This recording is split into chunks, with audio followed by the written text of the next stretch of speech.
One, two, three, let's switch this up. Peace and greetings, beautiful beings. Welcome back to another episode of Sacred Sound Expressions. Honey, we are back, black and better than ever. Period. Today, I have a very, I don't want to use the word special, but that's the most accurate word that I can think of to describe our guest today. She is truly a gift to this universe and a gift to existence. Please help me welcome the entheogenic yogi, Miss Suniray. Hello, girl. Hello, blessing. Thank you, goddess. Thank you. Blessings. All right. How's your heart today? How you feeling? I'm feeling great. Feeling pretty amazing. It's been a really smooth sailing Sunday. Yes. Okay. So can you tell us a little bit about where you're from and what you do? Absolutely. So just a little bit about your background. Okay. I am born and raised in Brooklyn, New York. Hey. Yes.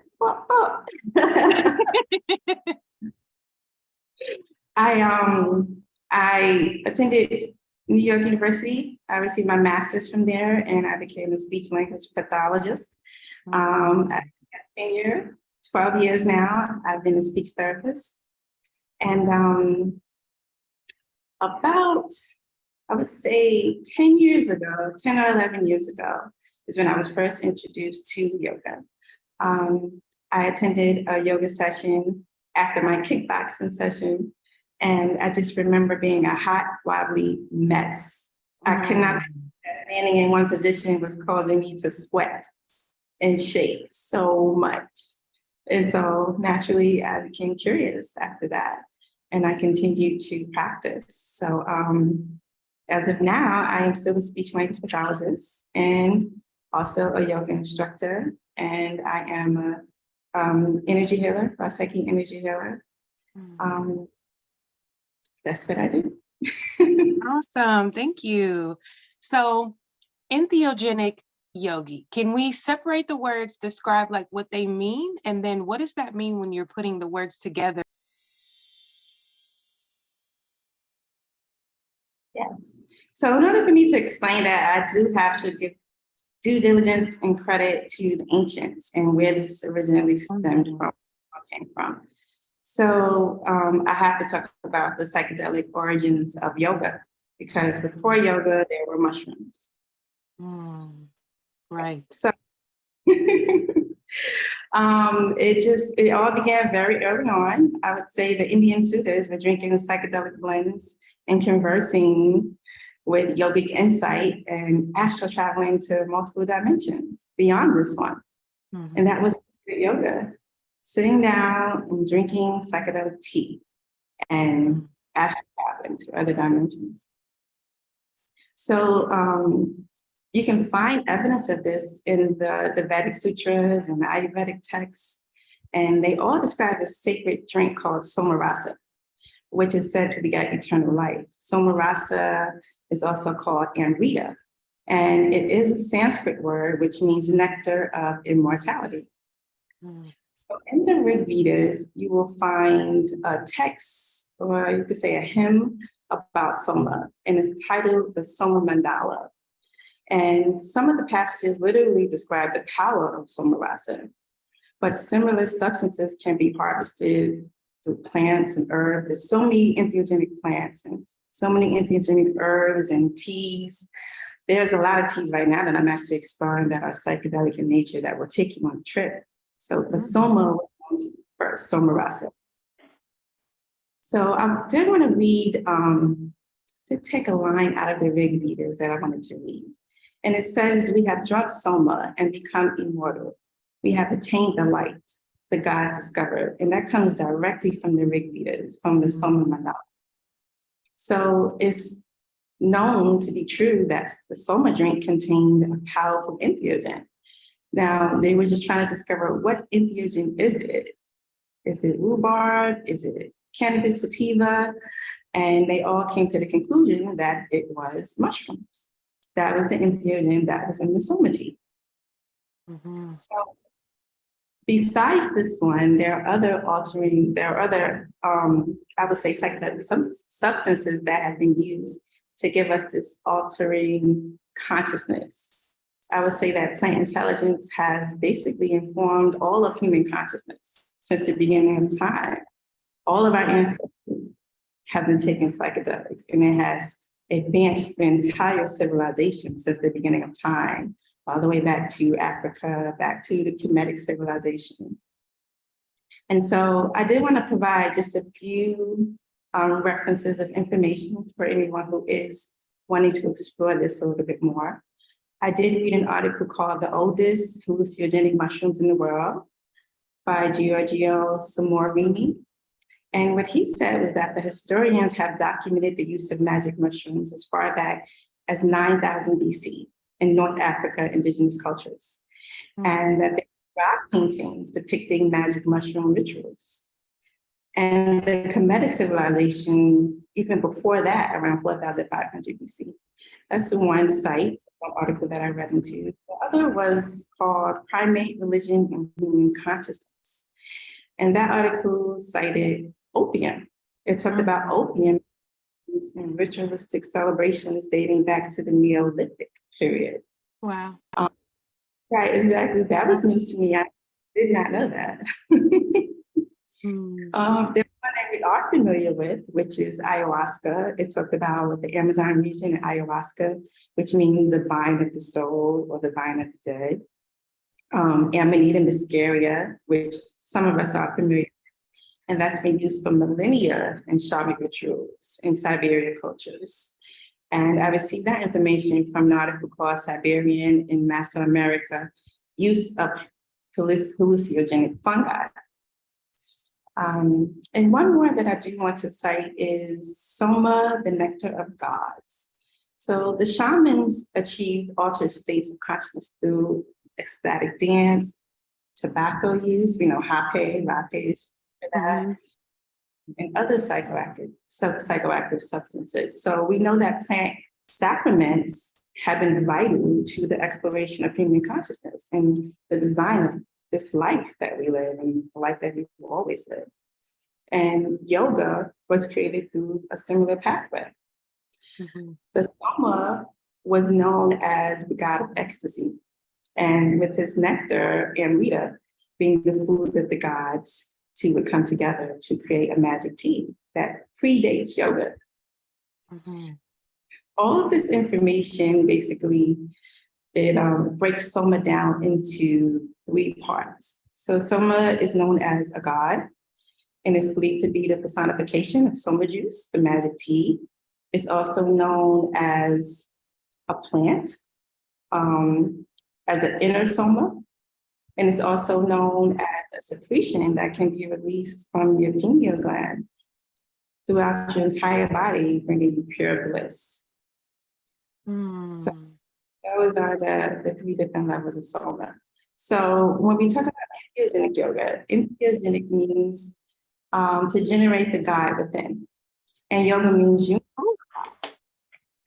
And so right now, by bringing the 2 together, you are developing yourself to generate the God within you. You're developing your body, you're developing your mind, you're developing your soul. And through that, you are coming to union with God, because it's the practices, it's the discipline that activates the yoga. So I say all that to say there are levels to this shit, always. Come on, get it right, get it tight, okay? So as I said, you do have to work on yourself. You have to develop yourself. In order to get past these lower levels, these lower worlds, you have to prepare yourself. You have to prepare your senses. You have to prepare your emotions, your morals, and all of your spiritual powers. You have to tap into that. And you have to do the research that you need to do to diligently dig into what you need to do to activate these things within yourself and develop these things within yourself.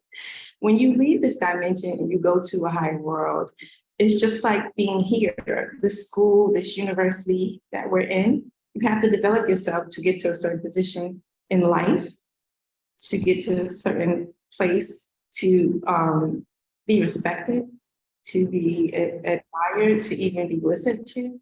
All of those things, you have to develop yourself, like really do the work. And that also is required when you're going and leaving this body and going to another dimension, a higher world. You have to develop yourself. So when you get to that world, you will have a place there that you desire. You will have access to what you desire. And so I broke 3 parts up into the body, the mind, and the soul. This is the practice of entheogenic yoga. I start, and like I said, I don't feel like I created this. I feel like I'm doing what the ancients did. I'm not talking about doing what the ancients did. So I'm bringing back an ancient technology. You know what I mean? So in that, that's definitely bring back an ancient technology. And I feel like I am, I would say one of those people who want to make sure things are done right. I do have an understanding that you have to do what they did in order to do what they did. And I based my entire life around and my practice. So the first part is the body. The asanas, the poses that you see Western civilization engaging in, they turned it into this exercise, which is not. It is it allows you to explore the uniqueness of who you truly are and to get in tune with the unity of your body. The reconnect self is a unity that brings forth the yoga. And that's what I was talking about earlier. It's like you have to reconnect. You have to reunite with God in you. You cannot have union with the God in you if you don't reconnect with yourself, because it's all you. So you have the ability to bring balance to your universe, right? The planets, which are your organs, the stars, which are your cells, to strengthen the 10 bodies and to build up courage to walk into your destiny. You have the ability to do all of this. So if you think about it like this, like the planets are vibrating on a higher frequency and moving in harmony, and so are you. And this puts you in alignment with source, with self, and with purpose. And it allows you to tap into the lifetimes of practicing mindful awareness, like an automatic DNA activation. Taking the knowledge that you've acquired about the breath, about the body, and about the mind, and applying it into a daily practice of living yoga. So it's not a 1-hour class, it's a lifestyle. It's a way of life, yeah. Yeah, that's what the practice of yoga is. That's developing the body, actually creating a lifestyle. So, and that comes with discipline, of course. Yoga, I actually posted about this the other day. The goal of yoga is not to have a thin body or be flexible or to do a handstand or to do a back bend. That's not the goal of yoga. Those asanas are preparing you to sit with yourself in meditation. But the goal of yoga is to love you, to break down the fear that you built around your heart, and to rediscover who you are. Come back home to self and reconnect with your higher self. That's the goal of yoga, to love yourself. And then after you love yourself, that's when you can give to the world. That's when you can give with an overflowing cup instead of a half full cup. But it all starts with you. You have to love yourself first. So when I think about my viewers and the majority of the people who are on this journey with me, they're not here, but they want to be there. So what I'm hearing you say is that in order to really connect with yourself in a deeper way, it requires a level of discipline. And I feel like that's what I see so many people struggle with, because it's hard to convince someone of the benefit of discipline when you can sit on your phone and disassociate and scroll on TikTok for 6 hours. And that is an immediate benefit versus something that requires discipline that has delayed gratification. Absolutely. You read my mind, because it's like, you always have to ask that question, like, what is it going to take? Like, to take the time and the opportunity to connect deeper within ourselves and do something different. Because doing something different gives you different results, right? But how are we going to bring about that change? What is going to motivate somebody to take action? So I believe that in order to start doing something different, you have to have an understanding of what's happening in your body. You have to understand that all those elements and issues and pain and inflammation and dis-ease that you're experiencing is due to imbalance of energies inside your body. It's not enough to just think about it. It's not enough to read about it. It's not enough to teach about it. You actually have to put that into action in an integral way that's going to allow you to unlock who you truly are. So it all begins with the understanding of what is happening to me. Why am I having to deal with these issues? Why am I imbalanced? Why are these energies off? Once you start to ask yourself those questions and you start to seek answers, then you can develop a life of discipline. But Yeah, it it takes time to see the results, and most people get their motivation from the results. So if it's going to take a few weeks for me to see results, it's going to take time for me to believe in it, or this is just what I'm seeing. But I understand. It's something that I'm kind of going through right now. It's like, I ask myself, what is it going to take? You already know what to do. You can hear your guidance loud and clear, honey. You already know, you've studied all the books, you've read all the books, you know all the herbs, you have all the herbs. What is it going to take for you to actually implement change? Because at this point, you've been thinking about it for years, but you've never actually implicated the change into your daily life. And the animal mind is only wired to change when your life is under threat. Yes. That's what I don't want to happen. I don't want to get sick and then I start to heal. Oh, I finally took my healing journey seriously after I got sick. Like, I don't want that to happen. So I'm kind of in this space right now of like just asking myself, what is it going to take? What's it going to take for you to change? Because you know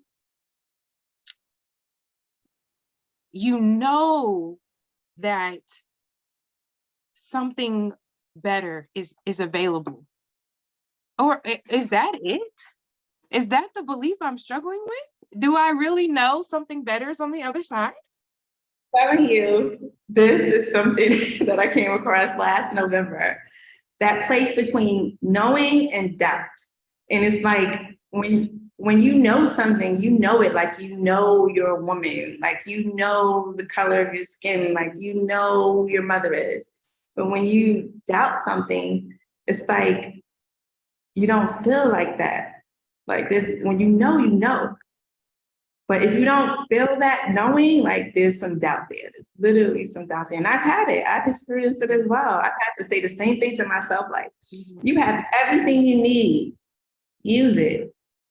You have everyone you need in your life. You put them there strategically. Mm-hmm.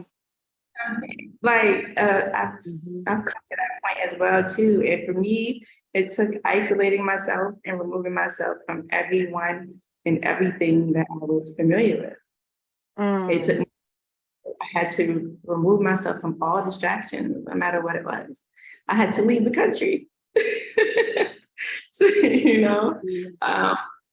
and so that's what it took. I started when I was in Georgia. I do remember beginning to really find that peace and taking the first 5 hours of my day for myself.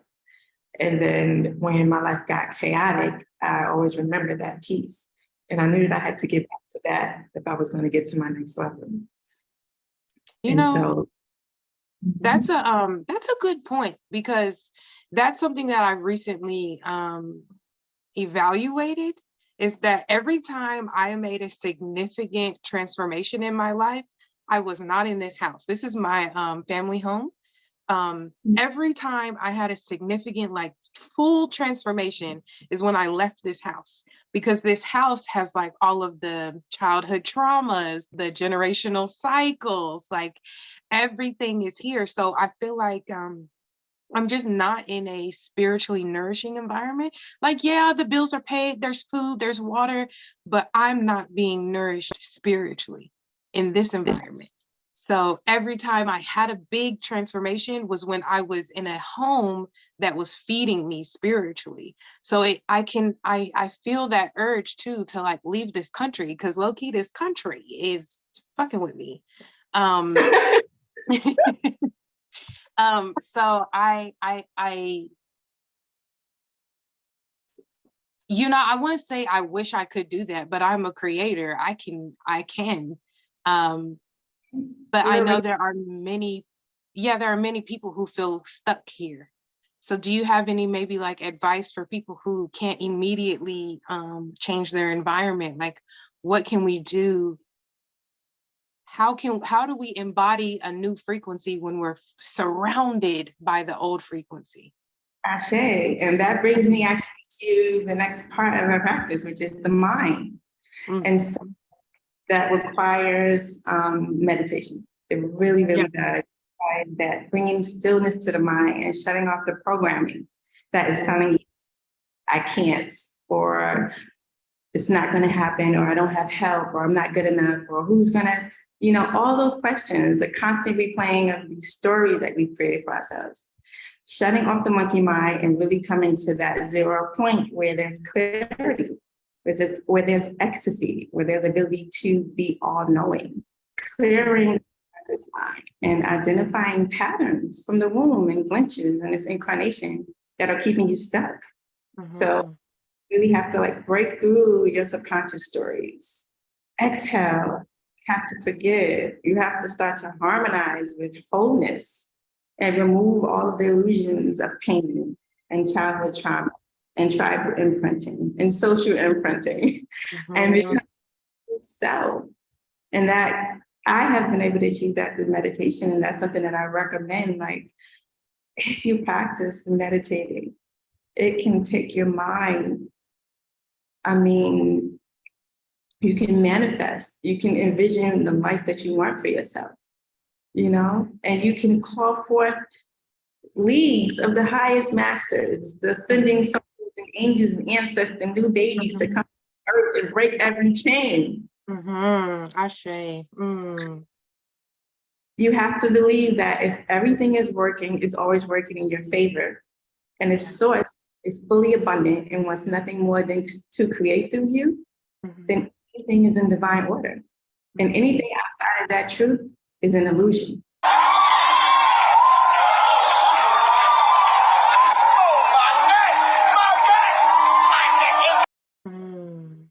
How do you define meditation? I define meditation as stilling the mind and coming to a 0 point. So when you begin, you are going to have random thoughts. I mean, it's a practice to learn to not to, what do we call it, resist, because whatever you resist will persist. So you have to let them run past like commercials on a TV screen. We're used to watching TV and seeing commercials.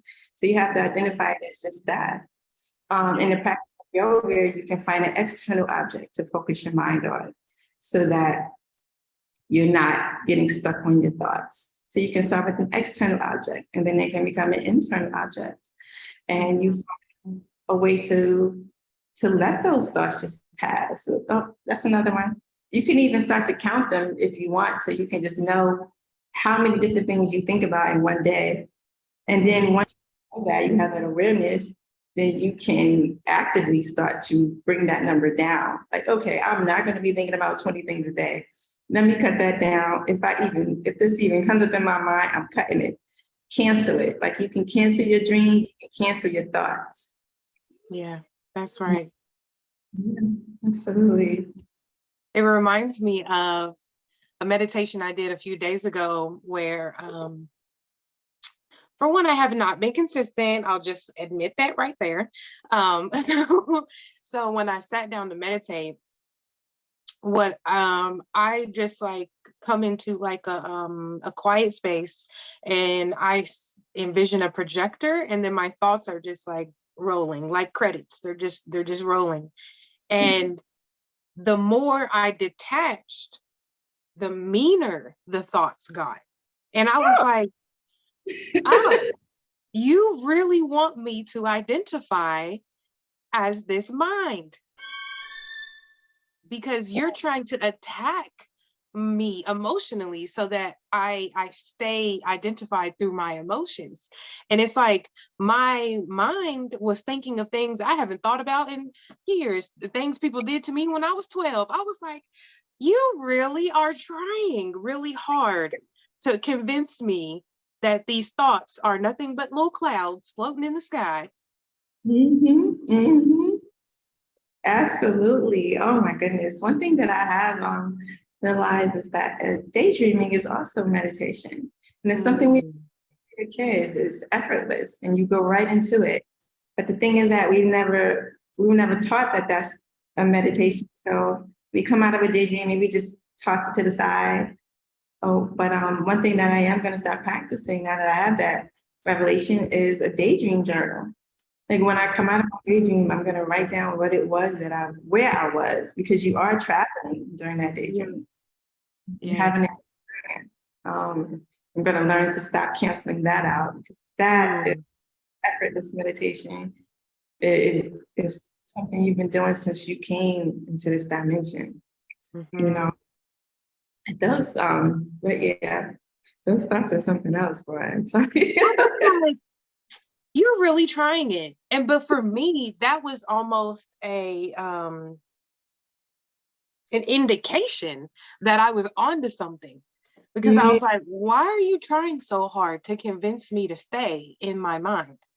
Like, you must really not want me to come over here. What's over here? Let me look over here, because you really want me to look over here. So I'm going to look the opposite way.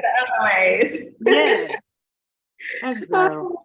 Yeah, and mantras is something that I use for that. I recite 6 different mantras for 11 minutes each every rising. And these are mantras that help you to get rid of those illusions of pain and trauma, to walk into your destiny, to have courage, to build up your strength and your endurance. Like, they are so powerful. Some of them are just like beams of light that flow through your yoni, you know, and your crown chakra. It's just, mantras help so much. The mantras are like all the vehicles, I think I'm calling them vehicles, that can help you get to a certain place. So if you have this like auric field around you, and your torus field is around the crown, and the torus field is collecting all these bits of information all the time, it's coming in like everything. There's a communal consciousness where every thought is in the ethers, and your torus field can collect anything at any time. And you can basically tap into that with the mantras. The mantras can do specific parts in your torus field, bring that information down to you, to your consciousness. Yeah. It reminds me of the I think it's the Doctor Strange comic books, where everybody has like a net on their head, and like as you walk, things just come in and you get caught in the net. So yeah. That's dope. It's dope. It's so dope. And I learned that your consciousness, your torus field, it moves in velocity and speed. So as you get older, it is shrinking, but there are things you can do to expand it and continue to collect information. And you use mantras to bring that information in, bring it home. You know, mantras are powerful too. During psychedelic trips, you can use a mantra to get out of a bad trip. You can use a mantra to take you to a certain place, to bring peace to you. To manifest prosperity, like abundance, peace. Mantras are everything. Yes.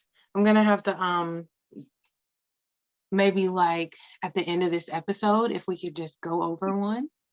Okay. I'm so happy to share. I'll see my whole playlist. Good. So we've covered the body and the mind. So yes, then we need to do the soul. Absolutely. Next was the soul.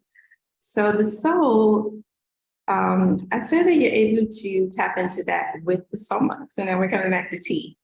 And It's so hilarious because I swear a teacher of mine, she throws everything at me. And then it's like later on though, I'll start to connect the dots. Like, oh, this is why she was talking about tea. Oh, this is why. I had one of those moments as I basically just putting this into words and thinking about this over the last couple of days. But the soma that we talked about earlier, the soma rasa, the nectar of immortality, the magic tea, it opens up the pineal gland and it releases a flood of bliss throughout the body. So in drinking this, you're literally anchoring the soul deep into the earth. You're becoming one with God. You're leaving your body. You're traveling to other dimensions with ease. And you're being in the presence of other celestial beings in higher worlds whose beautiful fragrances and appearances are beyond this world. Like you have to prepare yourself to smell a God. You have to wow. God, because it's not like anything you've experienced here. And so the practice of drinking the tea allows you to start to travel. But again, the tea, it's levels to it. You have to work on the body first, and you have to work on the mind. And then you basically you graduated to a place where you can sit down and drink your tea and travel. Yeah. And this dimension whenever you want to. Yeah. I was just gonna say that's pretty much right on par with I did a 15-gram mushroom trip. That was like the biggest dose I had ever had. And they straight up told me, do not come back until you get your body into harmony. Do not come back. Like we're not taking you past this door until you get your physical body frequency together. So there's no point in you coming back until you do this. Yes, I gotta testify to that. I have to testify. Like I know some people who have taken 20 grams, but they wasn't ready. Like they have not worked on their body, they didn't have control of their body, they didn't have control of their mind or anything. And they just took 20 grams and there were spirits that took over them. And next thing you know, they're breaking TVs, throwing shit all over the place, just wrecking the house or the hotel room or whatever, wherever they were. So I totally understand that. Like, even for myself, I believe that I took 17 grams a couple months ago, and I don't think my mind was fully ready for that. Right. I do not think my mind was fully ready for that because I took it with someone else, and I feel like I actually allowed them to take me into their journey instead of staying my own. Mm-hmm. I wasn't ready for that couple months. Try me now. It might be a different story, but I wasn't. I wasn't. I could definitely admit that. So I understand that, like preparing your body, preparing your mind, and then go ahead, and then being able to leave the body, peacefully, gracefully. Yeah, because that was. I was being guided by God out of my body. And I was like, whoa, wait a minute. Hey, like, what's going to happen to my body when I leave it? Like, what are you trying to do? And I just remember this God was like, what did you think was going to happen? Like, why are you acting like you're new to the mushroom? Girl, you've been tripping for years now. Like, you know how this goes. Why all of a sudden are you scared? Oh, is it because you haven't been meditating? So you no longer have control over your own mind? Oh, is that it? And it was just like this reality check that when you stop your devotion and your daily practices, you will like lose the ability to be a sovereign being. It requires sovereignty requires devotion and discipline. Yes, ashe to that. I've been working on recently. I'm going to get certified in Kundalini yoga. That's something that I've been working on because what I learned was that the work that must be done on the body involves the chakras and awakening the Kundalini, like opening up the chakras and balancing your sexual energy, because the chakras are entry and exit points for your soul to leave and come back to the body. So if your chakras are blocked, you can't do that. you're going to have a really hard time doing that. You're going to have a really hard time having an orgasm, a cosmic orgasm. You're going to have a really hard time doing anything that is an out-of-body experiences. You know, you're going to kind of be stuck and limited. So you have to balance the chakras to really be in full control of your astral body and your dream state. And it's really like you have to upgrade your operating system. And sexual maturity plays a big part in this. And learning how to use your sexual orgasmic energy to expand and exalt yourself into ecstasy. Like that's the real magic, hands down. You know, speaking of Kundalini and ecstasy, I recently had an experience and I just wanted to share it because I don't really know what happened to me. I've been in courtship with a nice, beautiful spirit. And we weren't even talking at the moment, but I had a thought. And I don't even remember what the thought was. But as soon as I had this thought, an energy shot up through my body and like it felt like the top of my head opened like a flower. It was like whoosh, and I was high.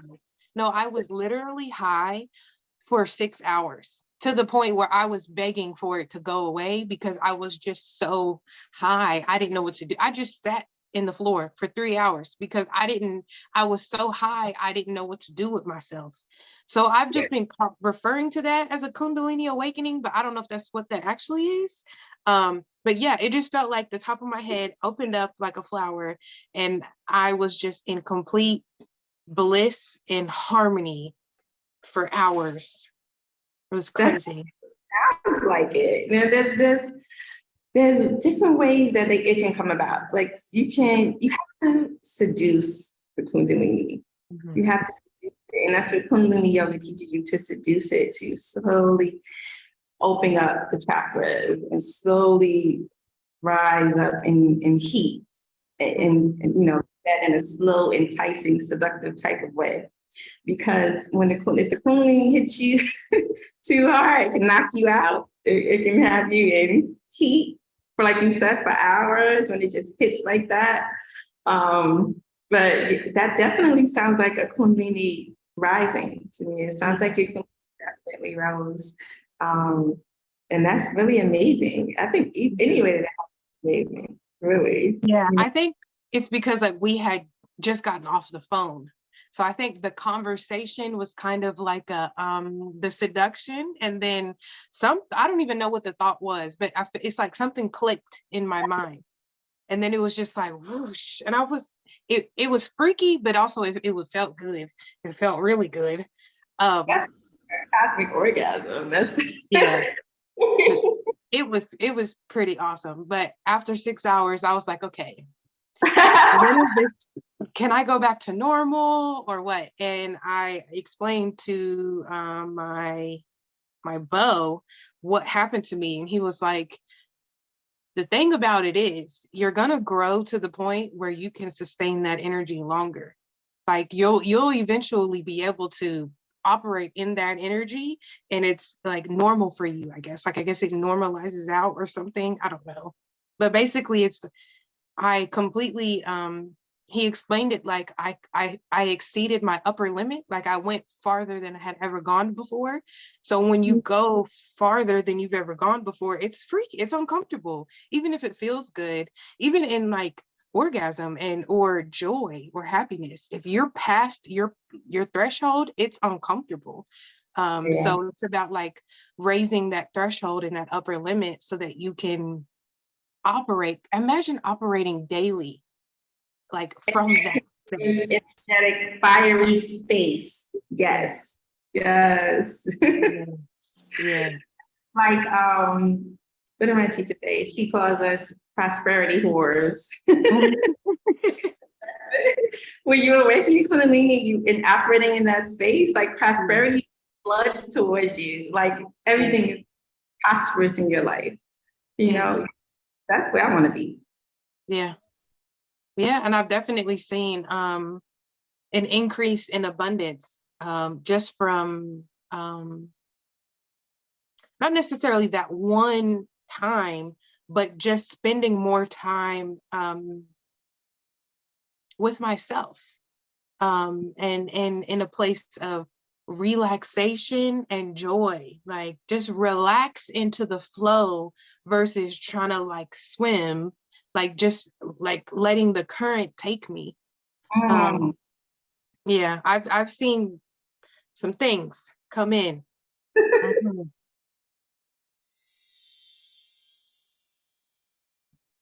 I do not have the best track record with sisterhoods. Um, I was never taught what it means to be a good friend and how to recognize a good friend. My only role models were like TV shows that I would watch as a kid. So, but of course, TV shows are made to be dramatic, emotional, captivating things because that's why would you watch it if it wasn't? So I never really had a role model or someone showing me what a good friend was. So I kind of went through this trial and error process as a teenager and as in my young 20s of like, how do I show up for someone? What does it look like when someone is showing up for me? And I just want to get into what does it mean? What does it look like to you? What does a healthy sisterhood look like to you? And I'll bring up the second question later, but we'll focus on what does a healthy sisterhood look like for you? Okay, so I've had a similar experience, life experience. I didn't know what sisterhood really looked like. I grew up in a house with all women, and Mm. they were fighting all the time. They were fighting all the time. It was 5 sisters, and they were always at each other's throats. Um, I didn't really get to see a healthy sisterhood.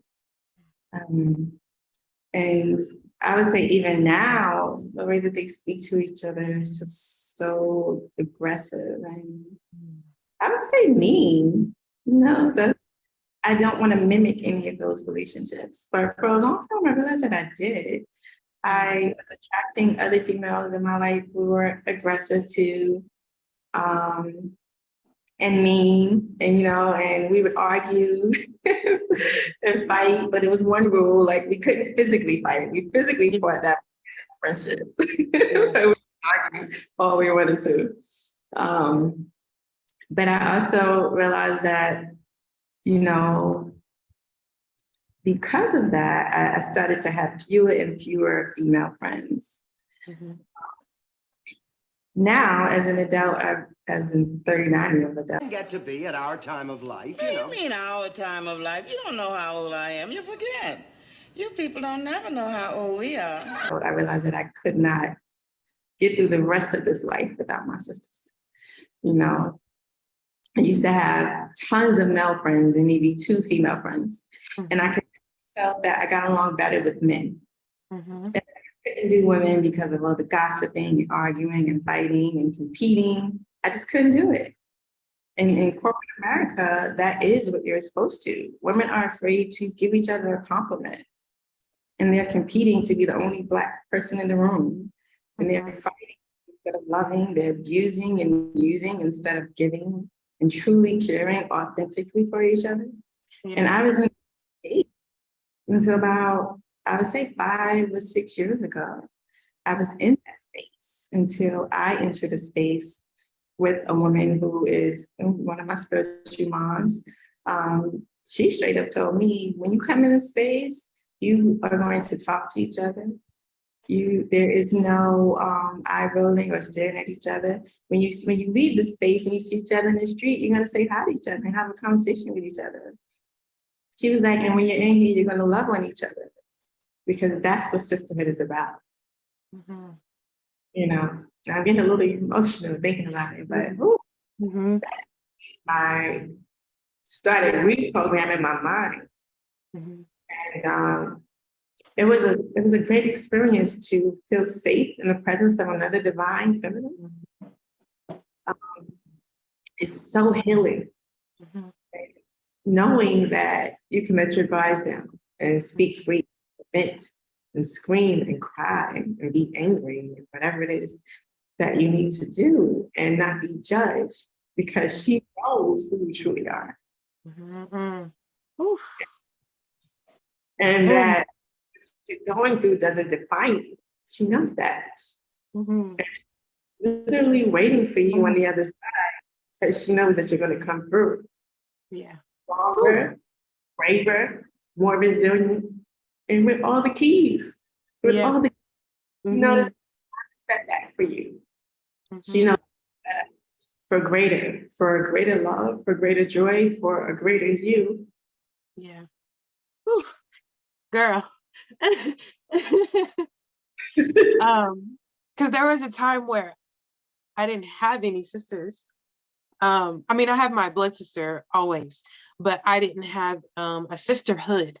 I didn't have the medicine of femininity. And it just breaks my heart for the women who don't have a sisterhood, because the medicine that a woman can offer is deeply healing. It heals you on a soul level. So it's just, I really wish we could get back to that, because I feel like, especially in the Black communities, we are very aggressive. We're very, very aggressive. And it's so sad to see.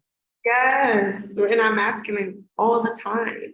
And that's how we are in our relationships with men. We're like that in our relationships with each other. So much divine masculine energy, and there's not enough forgiving, loving space. Like, how many times have you forgiven that dude, but you can't forgive your sister? Like, there's an imbalance there. There's something wrong there. Woo! Because you went back to him 11 times, but you and your sister argued once. And you just cut her off. Right, cut her off. Into the wolves. Like, how? Yeah, and I'm guilty of both sides of that. I've done both of those. And then I ended up with no sisters. And I had to really sit with myself and be like, in all of the breakups, sisterhood breakups, I am a common denominator here. So what is it that I am doing that is causing a rift in every single one of my sisterhoods? And instead of examining and breaking down and psychoanalyzing what they did, I turned that energy and did it to myself. And now I can truly say I have genuine sisters where I can go to them and break down and be ugly and be ashy and all the things. And she's just going to hold space for me and just let me get it out, because she, like you said, she knows who I actually am, and I am not what I go through. So she's just going to hold the space while I do whatever I need to do. And that is the medicine of feminines. Yes, and she's going to help you process your stuff. She's going to help you process. Yes, it's so powerful. And we solidify the sisterhood, like, we are healing generations upon generations of pain and mistrust, which is the biggest one amongst women within our soul circle. We're solidifying the sisterhood. That means that we're running into, like, we're not just running into an event, I would say, like, hey girl, I would see you at this sister, so we can see you at this event. We chop it up and that's it. No, solidifying the sisterhood means I don't care what anybody says about you now or ever. I support you. I honor you. I love you. I'm here for you. I got your heart, your soul, and your back. And really, that's solidifying the sisterhood, Yeah. And then when things do get tough or disagreements happen, that's when the real connection is formed, when you can disagree and not disconnect. We can disagree, but that don't mean we have to end our friendship. Like that's right. And our business is not going on social media because we want you, like, if we disagree between something, it's between us. It's not between the world, because we know we're going to find that. This work that we understand, we have an understanding that in healing and solidifying this sisterhood and in healing each other, we're healing our wounds. We're healing our mother's wounds. We're healing 7 generations backwards, and we're creating a womb space that's going to be healthy and vibrant and loving and trusting and filled with so much creative power for all the generations that are going to come forth. So, you know what I mean? Like, this purpose is greater than whatever's happening. This bond is greater than whatever we went through. Yeah. You know? It's powerful, especially because I'm seeing things from a different perspective. It's making me think from a perspective as a mother with a daughter, like not just a single woman, but put yourself in the position of, okay, now I'm a mother and I have a little girl watching me every single day. What do I want her to see? What do I want to say about me? If someone asks. Mm. Mm-hmm. Yes. Mm. I'm just Girl, I knew we were gonna do this. Yesterday I had tissues on my desk because I was like, I already know what we about to do. I want to talk about real quick repairing a sisterhood, because I had a situation where I was in a poly situation and I met my former metamor or sister wife, and it didn't go well. It went good and then it went very, very bad. And last Detroit conference, a mutual friend was like, pulled me to the side and was like, you need to go talk to her, because we are women, and at the end of the day, our sisterhood don't have nothing to do with him. Now, mind you, me and her both are no longer with this guy. But and she really checked me. She chin checked me and was like, yo, as a woman, this don't got nothing to do with him. So you need to reach out to her. So of course I didn't do that. And then but your life does not. Oh my God. an elder and a mentor was like, asked me to reach out to her for like this doula course that we're doing. And you know, Spirit Traveler, I'm sure. Yes. So I'm taking her doula course in the spring, and she was like, hey, can you reach out to her? Could you pass some information? Now, mind you, I know Spirit Traveler, she's doing this on purpose because she knows that I need to, mend this situation. Right. So I reached out to her and let her know that she is on my heart and she is on my mind. I've been wanting to reach out, but it's awkward. I don't really know what to say. I don't even know how you would receive me. I don't know if you care, but I just spoke from the heart and let her know, like, I do think about you. And I wish things could have gone differently. Yes. The way she responded with such emotional maturity and intelligence was so profound, because I'm used to, well, bitch, da da da da da. Like, I was used to the aggressive Black woman. So for her to be like, you know what? I do care. I do want to mend this. Thank you for offering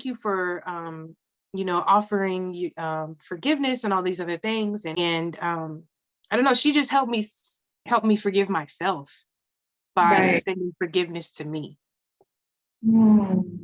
That's beautiful. Yeah. That is beautiful. You first started speaking, I was kind of shaking my head because I'm like, I would do the same thing. How is this possible? Like you said, we're more alike than we think. Yeah. We vibing on the same frequency, girl. Oh my goodness. Similar situation happened to me at the Detroit Psychedelic Conference. Oh shit. That's wild. And I was like combating with 2 different types of energies, like, because I got my girls who I pray with, I got my girls who you don't want to play with. You know, it all was there. So the first energy I was getting was like, don't let nobody see that you're hurt. Don't let nobody see that they're affecting you. Keep your head up high. and you keep it moving and you act like you don't have a care in the world. And the second energy that I was getting was like, you need to go talk to her. You need to go let her know that you feel betrayed. You need to go let her know that she hurt you. So I was in a situation where my ex-partner, and we were partners on so many different levels. We were partners in the medicine community, we were sexual partners, intimate with each other. And we went from a friendship to a poly relationship. We were both exploring poly, so we had decided to be that to each other. And then we went from that to being in a poly relationship and partners.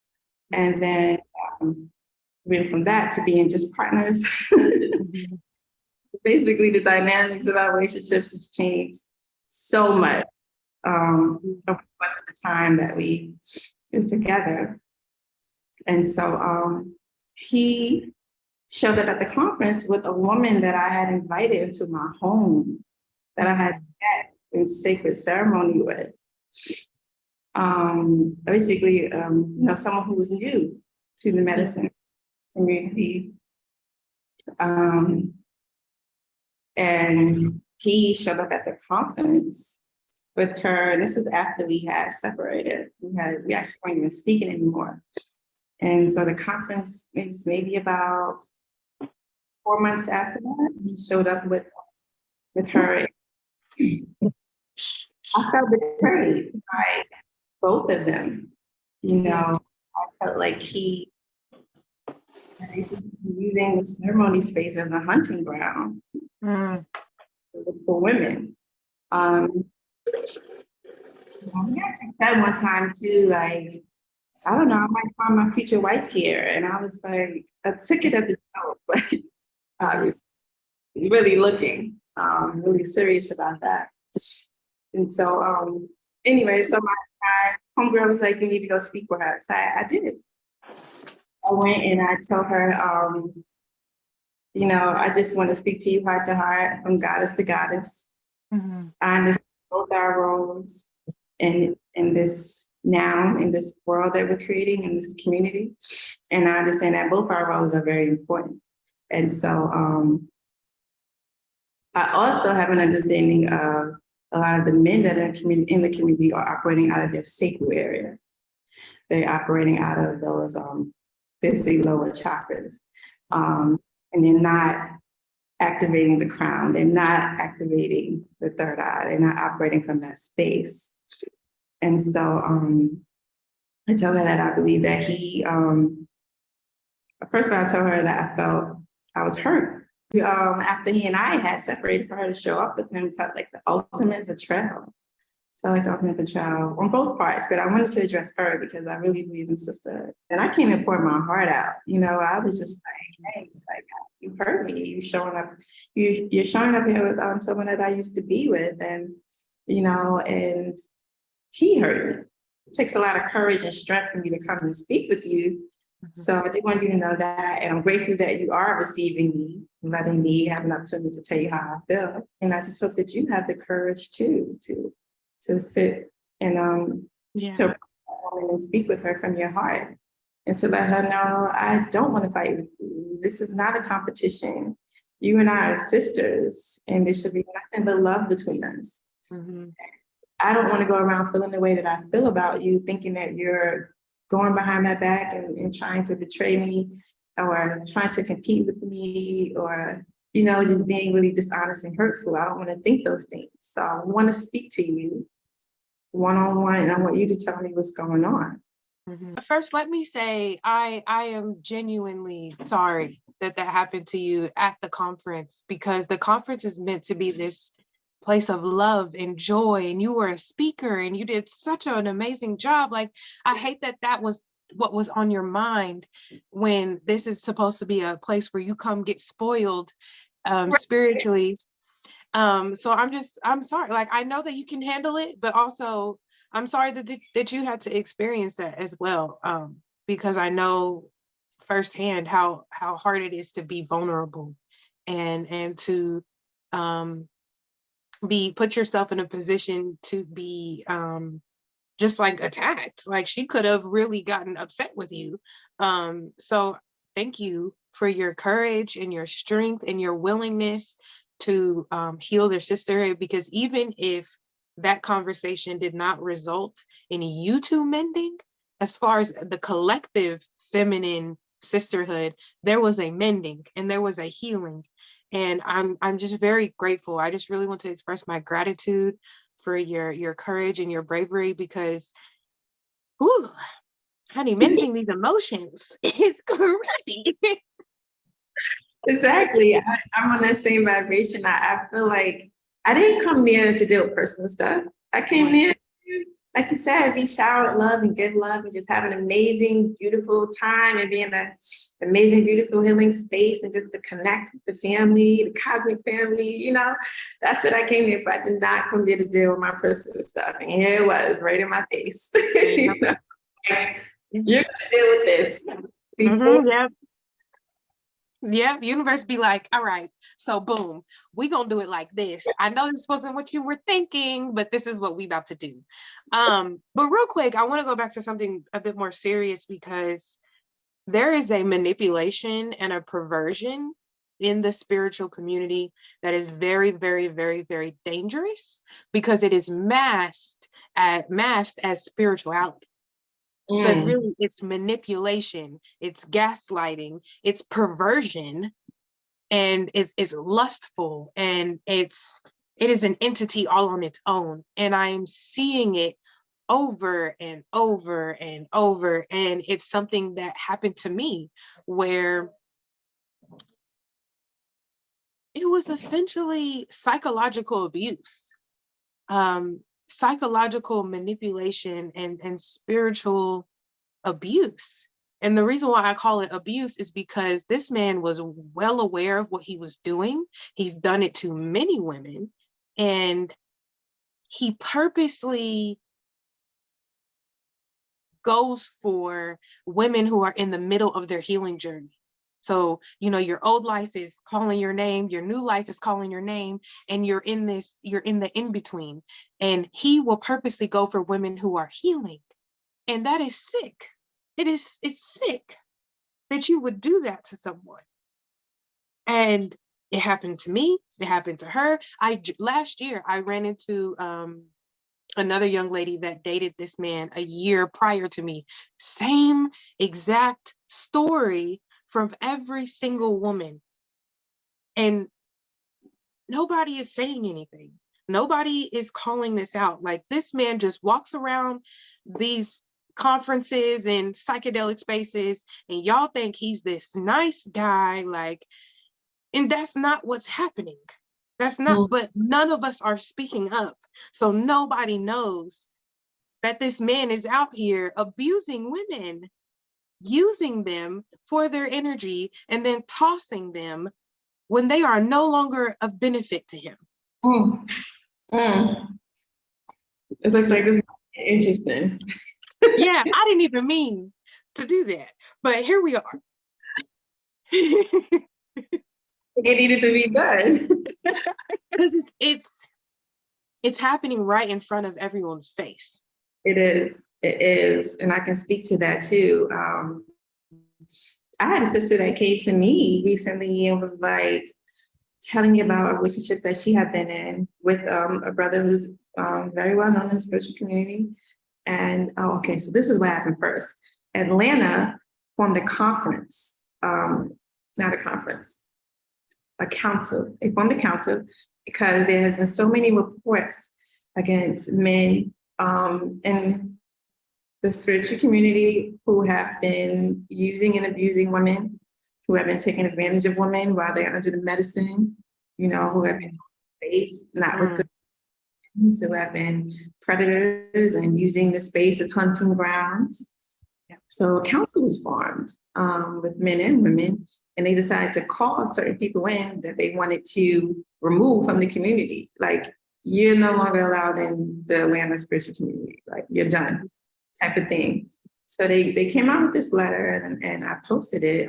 My good friend is a part of the council, so he sent it to me, and I just posted immediately, because it's something that I feel very strongly about. When I was going into the spiritual community, into the medicine with ayahuasca, with Mother Jaguar, my experience was like clean cut.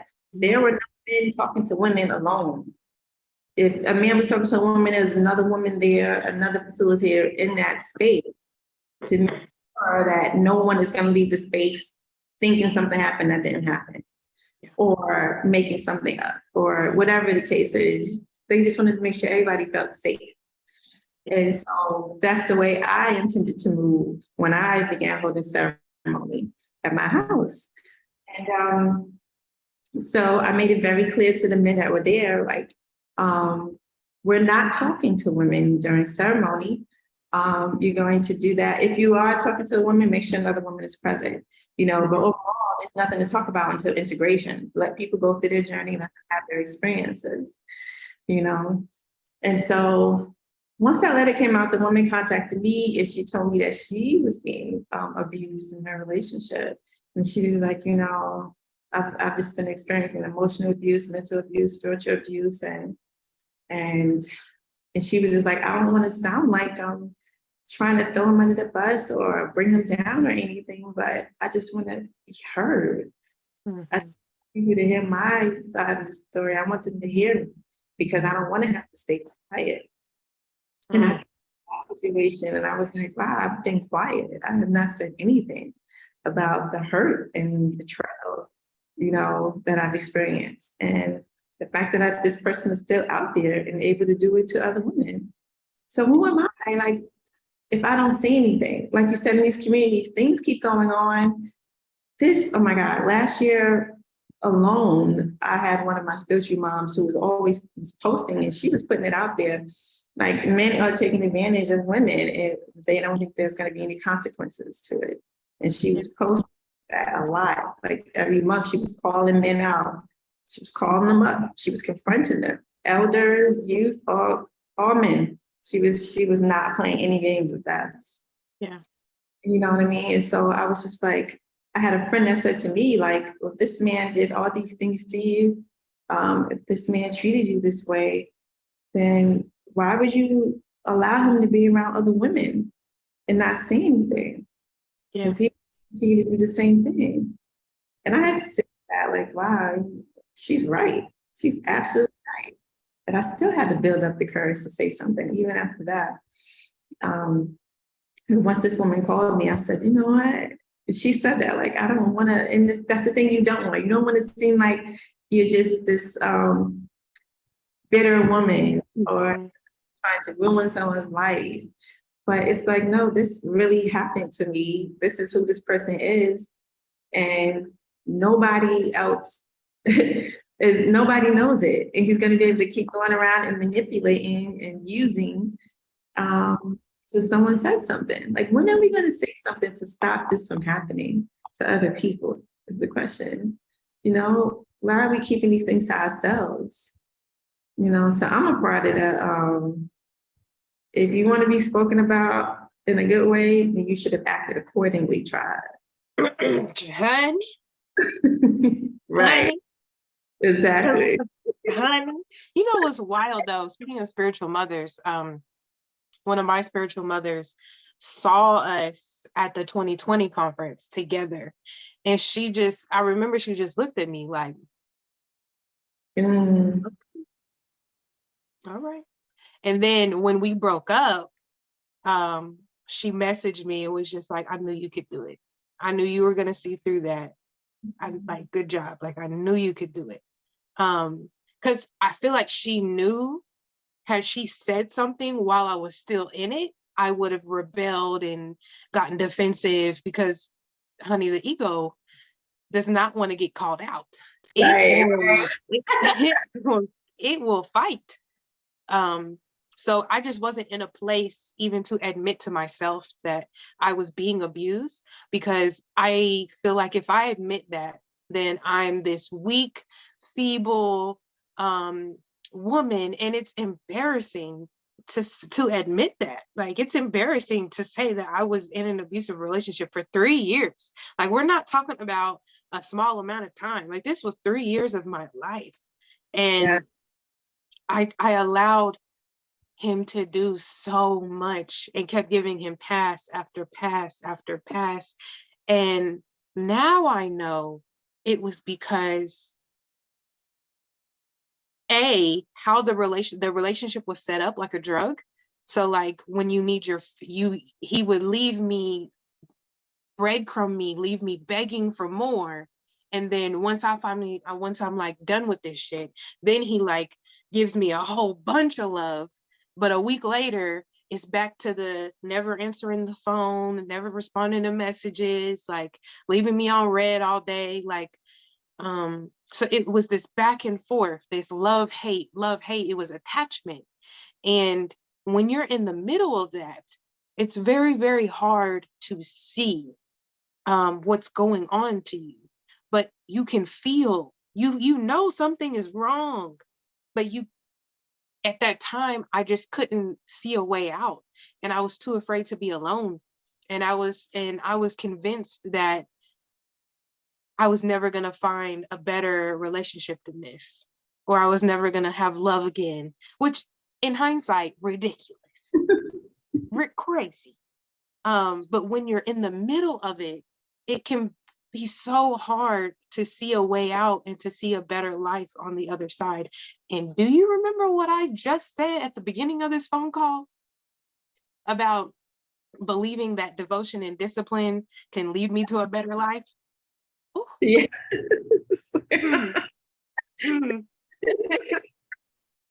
Crazy.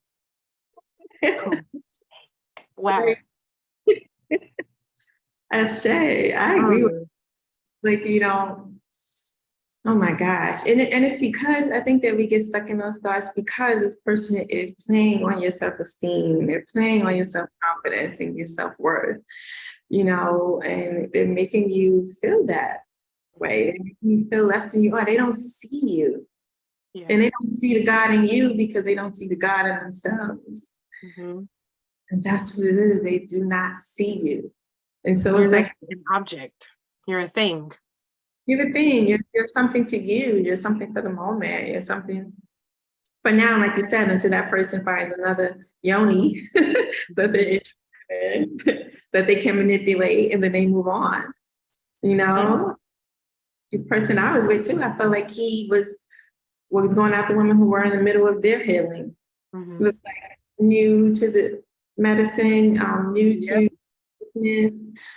He has been studying consciousness and following leaders for the past, I guess, 20 years of his life. Mm-hmm. So he's very well versed in everything. And when you're new and you meet someone like that, it's like, oh my God, this is my answered prayer. He can teach me so much. Yeah, no. Oh my goodness, he knows everything. Like, he's such a great leader. He said, yeah. And you can get caught up in that, in all the words and all the talking. And it just took some time for me to start really being observant and watching what he was doing versus what he was. Come on, that's the key. That is literally the key. Get off the conversations. What are they doing? Yes. And that's what's really making a big difference in, because I was that for me, that breakup happened at the end of 2020. I have not been in a relationship or dating since then. So now that we're in 2023, I feel like that's the biggest, the thing that has made the biggest difference. Is like, we can sweet talk each other, honey, all day long, but what are you doing? What actions are you taking? And secondly, I got control of my sexual energy. And this is a big thing, because that's what they use to like pull you in. Because when you first start having this journey, you're cultivating power in your lower chakras. Okay. So it's a lot going on down there. So instead of teaching me how to pull that energy up into my heart space, they will use the fact that all that energy is down there and keep you sexually tantalized, so that you stay hooked on the fish or chasing the carrot or whatever the case may be. And so this time I'm very, very intentional about not doing that. Like it can, you know what I'm saying? It be getting spicy, but I don't, that's not like the main thing that we talk about every day is God and like spiritual and psychological development, how to help our community, like things that we can plan together. Those are the type of conversations we have. Yeah. Right. It's a lot. It's a lot. Let me say that that experience taught me so much. It really taught me what a king looks like, how a mature man acts, how he treats women. And you would think that consciousness equates like spiritual maturity or respect for the matriarch, but it does not. No, it doesn't.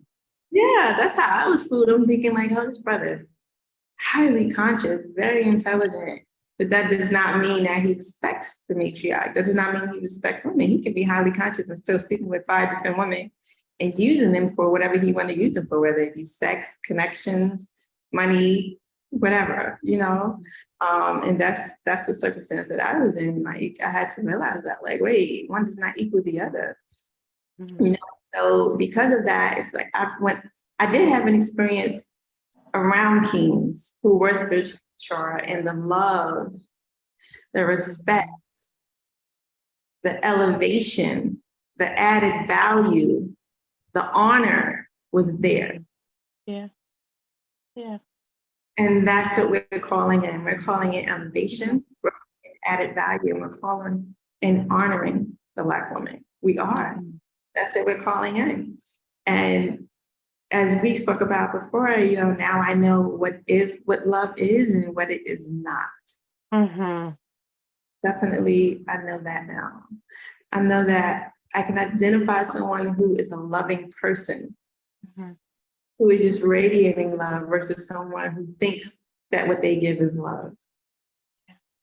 You know, I can identify that by their actions, by the way that they move, by the energy and people that are in their lives, you know, by the work that they're doing that speaks into who they are. How they treat their body. How they treat their body. That's a big one. How do you treat your body? Oh, that's a big one. Like, oh, yes. And that I ignored. I ignored that all the way. Oh my God. Same. Smoking, the eating bad foods, all of that. Because when we connect physically, all of that is getting transferred to me. Every single molecule you put in your body is going to be energetically transferred to me. And it's like, I was having these like problems and not understanding what was going on with me, because I was vegan at the time. I had lost like 30 pounds. I was doing really well in my life, and got with this guy and was like, why am I experiencing depression? Why am I experiencing anxiety? Like I had never dealt with the depression and anxiety until being in relationship with him. So it's the energetic transference is so deep, and you really have to look at how does this man nourish his mind, his body, and his soul, because that is the capacity in which he will be able to nourish you, because someone can love you and not have the capacity to care for you. Right. So you have to look at how does he care for himself. Right. Yes. And a person can only meet you at the depths to which they have met themselves. So if he has gone deep within himself to really love himself, like he'll never be able to love you. Ever. You know, he'll never meet you in those deep spaces and to really connect soul to soul, heart to heart. Like that is definitely missing. Yeah. And we have to, that's also why sisterhoods are so important, because we can support each other in a way that, because it can get tiring being on your own. Like, it can get, I remember reaching a place of hopelessness. Like, it's never going to happen for me. I give up. Like, I don't care anymore, even though I really did. But just from a place of exhaustion, and I'm just tired of going on these first dates and having these failed talking stages. So I just really removed myself from dating for a while, because I needed to, there was something misaligned within self that really was attracting people who were unavailable in some form or capacity. And my sisters were able to support me in the way that I was being unavailable to myself, so I could see. It's like my sisters were holding up a mirror for me, and I was able to see, oh, I'm not nourishing myself like this. And that's why I keep attracting men who don't nourish me like this either. And it helped me see the void that I had within myself. Yeah. Ashe, I agree. I totally, oh, yes, I totally agree with that. I, looking back on that experience, I realized that I was attracting, like, that was a reflection of me. There was a reflection of the love that I wasn't giving to myself. Like, and that's, I think that's actually what the thing that really helped me climb out of that was like, let me start loving myself more. Let me start going deeper into my work. Instead of wanting those things from him, let me do it. Yeah. Let me go deeper into my work. Let me love myself. Let me do those things. And I realized, like, you attract people to your space based on what level you're on. So I got everybody in my life and realized, like, everybody was reflecting parts of me to me. Yeah. And as I continue to do the work, I continue to grow and elevate, my reflections are going to look different. So I did that, like, okay, this is where I am. This is what I've attracted in my life because of where I am. So now it's time to grow. Yeah. Now it's time to change my reflection. Now it's time to heal all those different pieces and parts of me. It's time to face them. It's time to deal with them. It's time to do something about them because they're lingering around and it's not going to change until I change. Yeah. Yes, I feel that. I know exactly why I attracted that into my life. Goodness. And, you know, it just brings me back around to what I was saying before, like, everything is working out in your favor. So if source is fully abundant and wants nothing more than to create for me, then everything is in divine order. Everything is in divine order.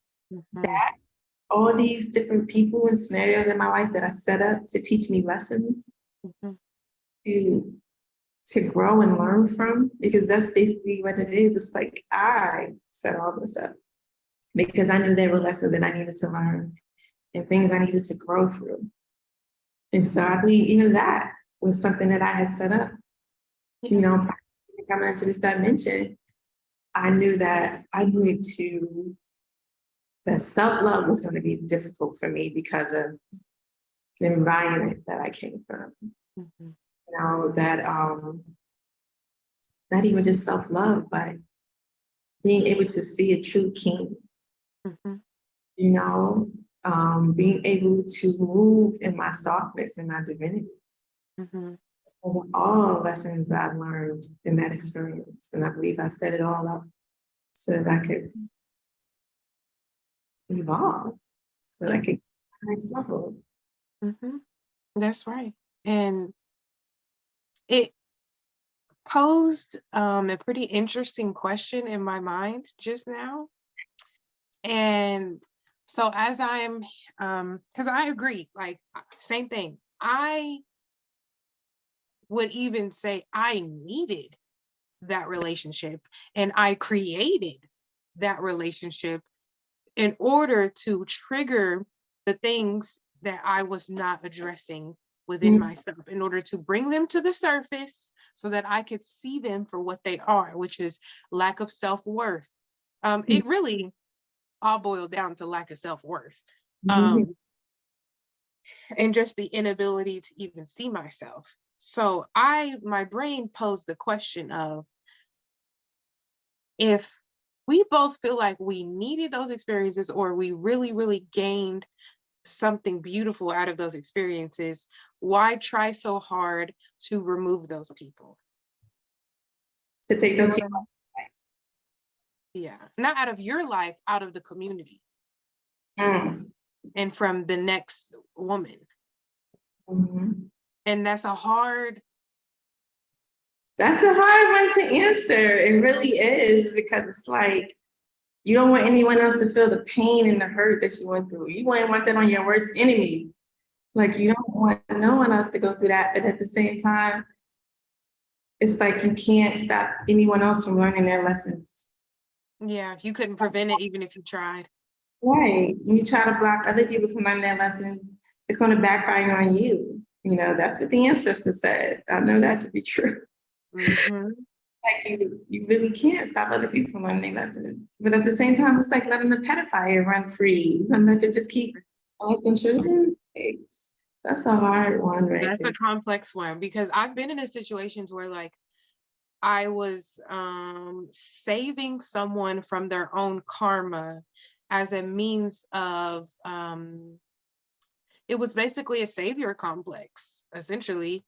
And it was a means to give my life meaning and validation, because I had this lack of self-worth, and I naturally felt like a burden to everyone because I didn't know what I contributed. And so I was purposely put myself in a position to struggle so someone else could win. And I'm realizing that was me trying to save her as a means of saving myself, but that ain't how that works, boo. And so that's a very complex and difficult question, because I think about it, if I have a daughter, like, I wouldn't want these people running around, and I have this daughter. So it's deep, but I just wanted to not answer the question, but just to put the question out there, so that it can just be a topic of conversation, maybe even for other people. You know, it's something just came to me, and now that you asked that.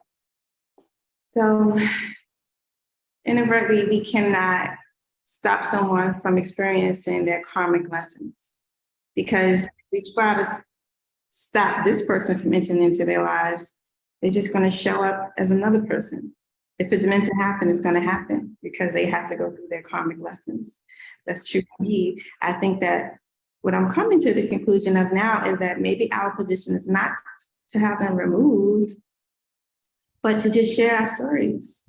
And sharing your story, you heal another woman. And maybe we just need to share our stories and heal each other. Oh, and call out a king when you see one. Call him out and be like, bro, you are a king. You are doing your thing. I love the way you support women. So, because my biggest problem was I didn't know what a king looked like. I didn't even know what that looked like. Like, how was I supposed to know? Because he talked the talk, he walked the walk, he dressed the part, he had the crystals, the incense, the this, the yada yada. You know what I'm saying?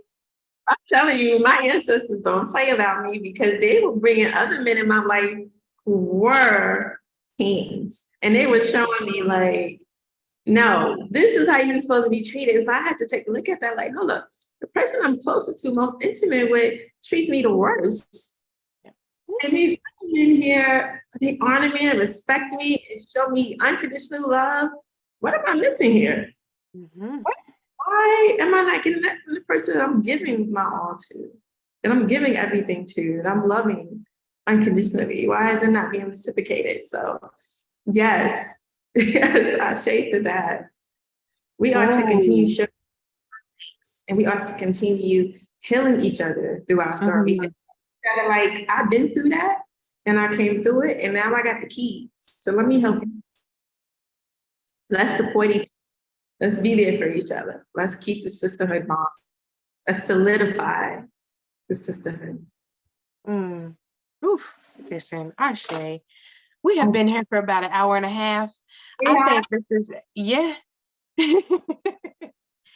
I would like to just put a pin in this conversation. I really want to, there were so many things on my notes that we didn't even get to, but I really know that this is a life-changing conversation for at least one woman. I can feel it. I can feel her. Like, this conversation is a life-altering event in someone's life. So I just have to thank you for your willingness to take time out of your day to share with our audiences, and your vulnerability and your courage to share your testimony and your stories and your lessons. And we have to do this again soon, okay? We do. Oh, you are beautiful. I love you. I thank you and I honor you for creating a space for women. You are going to change so many people's lives. You are walking in purpose and divine purpose. And I just want that I see you. Thank you, Ashe. Okay, so when I remember, I like to do an ending segment called I Speak, where we bounce back and forth between each other, just speaking an affirmation over this next chapter or cycle in our life, okay? So I'll go first and then you'll go, okay? Just whatever comes to mind. Okay, I speak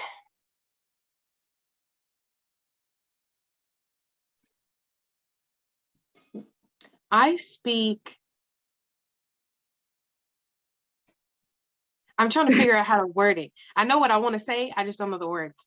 I speak I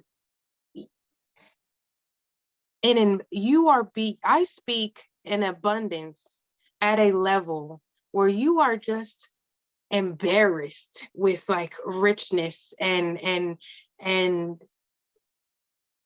so much prosperity that you immediately give, because you feel so abundant in nature that you just want to give out of just love and abundance, because you have so much flowing out of your cup.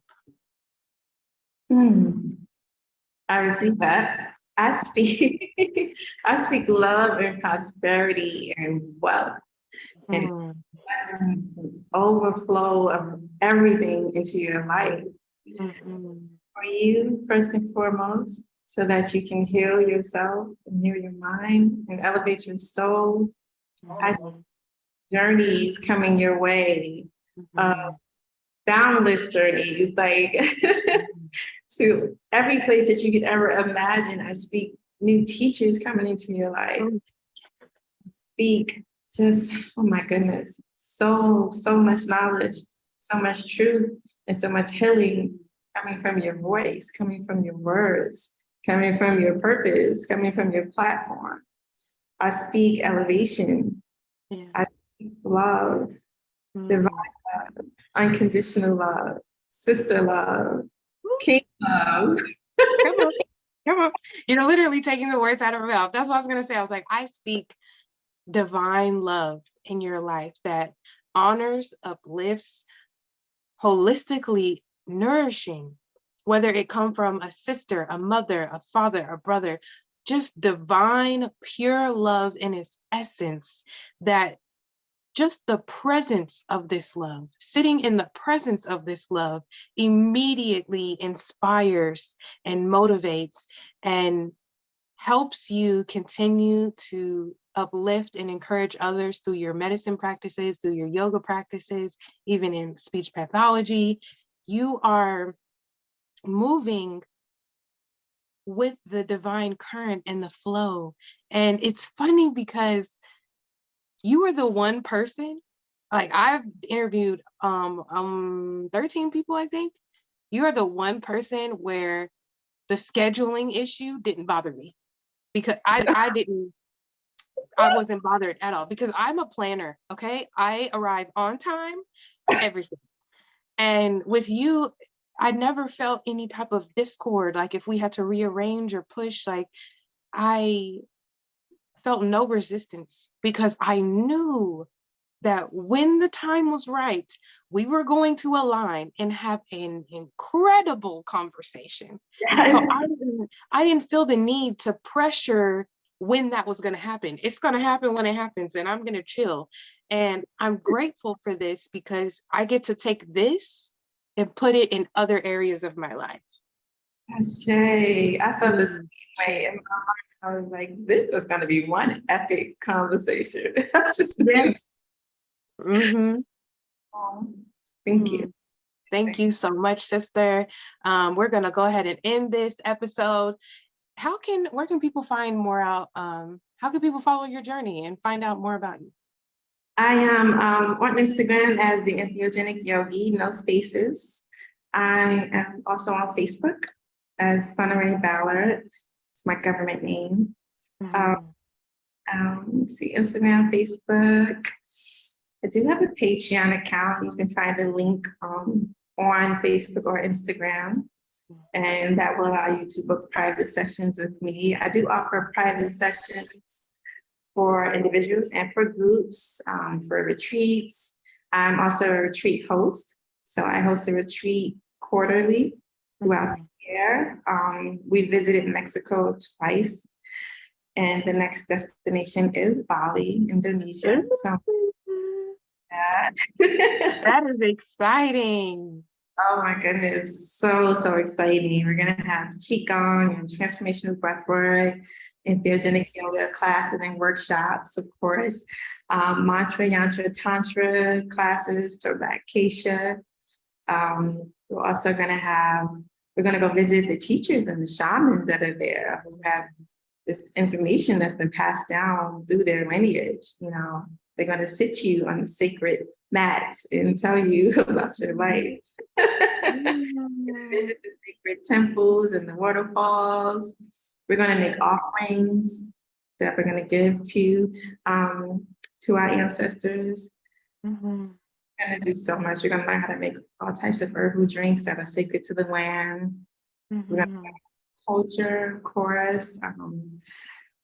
It's just going to be an amazing experience. We're going to, I cannot forget, we're going to work with the Yemingzu crystal. So we get that shop and the owner, we get a chance to experience the God molecule and other entheogens. We're going to hopefully be able to provide at least 2 different ceremonies while we're there. So I am looking forward to that. That's going to be May 13th to the 20th. So yes, find the link on Instagram. You can visit my website at www.mysoulshineyoga.org. And you can tap on retreats to find out about that, or you can tap on private sessions if you would just like to book one-on-one and experience Entheogenic yoga. Ashe. Wait, as you were talking about the retreat in Bali, it feels like alchemy. It feels like an alchemic transformation that people are going to go through. So please, if you are able to attend this this retreat, please go see our beautiful Suniray. Is it Sunray or Sunnyray? Suniray. Suniray? Mm-hmm. Okay. Please go see the Entheogenic Yogi. Okay. All right. Peace and blessings. And I will see you next week on the final episode of Women's History Month. All right. Peace. Peace. Come back next week for another episode of Secret Sound Expressions.